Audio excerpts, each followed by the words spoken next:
ዛሬ የያዕቆብ ወንድም ይሁዳ በመልእክቱ በመከረን ምክር ላይ ያለውን ሐሳብ ለማካፈል ነው።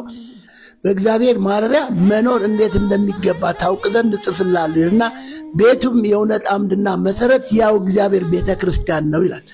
በሁለተኛ በቲቶ ምዕራፍ 2 ላይ ደግሞ እንደዚህ ይላል፣ መልካሙን ለማድረግ የሚቀናውን ገንዘቡም የሚሆነውን ሕዝብ ለራሱ እንዲያነጻ ነፍሱን ስለኛ ሰጥቷል ይላል። አያችሁ፣ ነፍሱን በመስጠት የተመሰረተ ነው የኛ ሃይማኖት ወይ ደግሞ የኛ እምነት። ስለዚህ በዚህ ሃይማኖት ልንተጋ ያስፈልጋል ነው የሚለን ይሁዳ።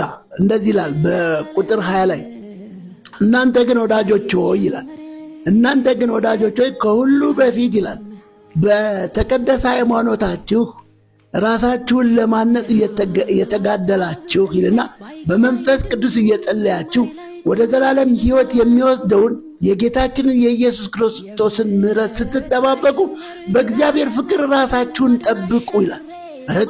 በእግዚአብሔር ፍቅር ራስን ስንጠብቅ ራሳችንን በተቀደሰ ሃይማኖታችን ራሳችን ለማነጽ ስንተጋ ኃይላችን የተጠበቀ ይሆናል።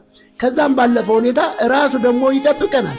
በቁጥር 24 እና 25 ላይ እንደዚህ ይላል፣ ሳትሰናከሉም እንዲጠብቃችሁ በክብሩም ፊት በደስታ ነውር የሌላቸው አድርጎ እንዲያቀርባችሁ ለሚችለው ብቻውን ለሆነ አምላክና መድኃኒታችን ከዘላለም ሁሉ በፊት አሁንም እስከ ዘላለም በጌታችን በኢየሱስ ክርስቶስ ክብርና ግርማ ኃይልም ስልጣንም ይሁን፣ አሜን።